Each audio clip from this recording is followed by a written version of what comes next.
प्रभाग 17 मधून बहुजन समाज पार्टीच्या वतीने नगरसेविका पदासाठी उभ्या राहिलेल्या मीनाबाई गायकवाड या केवळ उमेदवार नाहीत, तर त्या बहुजन समाजाच्या संघर्षशील इतिहासाचे जिवंत प्रतीक आहेत. अत्यंत निष्ठावंत, प्रामाणिक आणि तळागाळातील जनतेशी थेट नाते असलेल्या या कार्यकर्त्या आहेत. सन 2017 मध्ये त्यांनी नगरसेविका निवडणुकीसाठी आपली संपूर्ण ताकद पणाला लावली होती. परंतु काही अपरिहार्य कारणांमुळे त्यांच्या पदरी अपयश आले. मात्र हे अपयश त्यांना खचवणारे ठरले नाही. उलट बहीण कुमारी मायावती यांच्या विचारधारेने प्रेरित झालेल्या मीनाबाईंनी पुन्हा नव्या जोमाने समाजासाठी, आंबेडकरी चळवळीसाठी आपली कंबर कसली.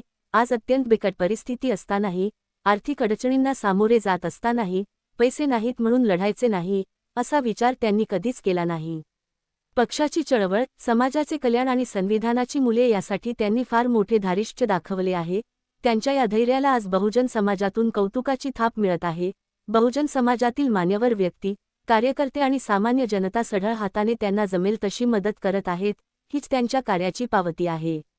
व्यवसायाने घरकाम व मोलमजुरी करणारी ही महिला आज प्रस्थापित राजकीय पक्षांना संविधानाची ताकद दाखवण्यासाठी मैदानात उतरली आहे. अन्यायाविरुद्ध लढणारी, स्वाभिमान जपणारी आणि समाजासाठी झटणारी ही महिला म्हणजे आजची झलकारी बाईच आहे. या भीमाच्या लेकीला जिंकवणे ही केवळ एका उमेदवाराची जबाबदारी नाही, तर आपली सर्वांची सामाजिक जबाबदारी आहे. भावनेच्या आहारी न जाता स्वाभिमानी, अभिमानी आणि परिस्थितीशी झुंज देणारा नेता आपल्यातूनच उभा राहिला आहे, याची जाणीव ठेवणे आज अत्यंत गरजेचे आहे. आंबेडकरी जनता नक्कीच मीनाबाई गायकवाड यांच्या पाठीशी ठामपणे उभी राहील आणि त्यांना भरघोस मतांनी निवडून आणेल, यात कोणतीही शंका नाही. कारण ही लढाई केवळ निवडणुकीची नाही, तर स्वाभिमानाची, संविधानाची आणि बहुजनांच्या हक्कांची आहे.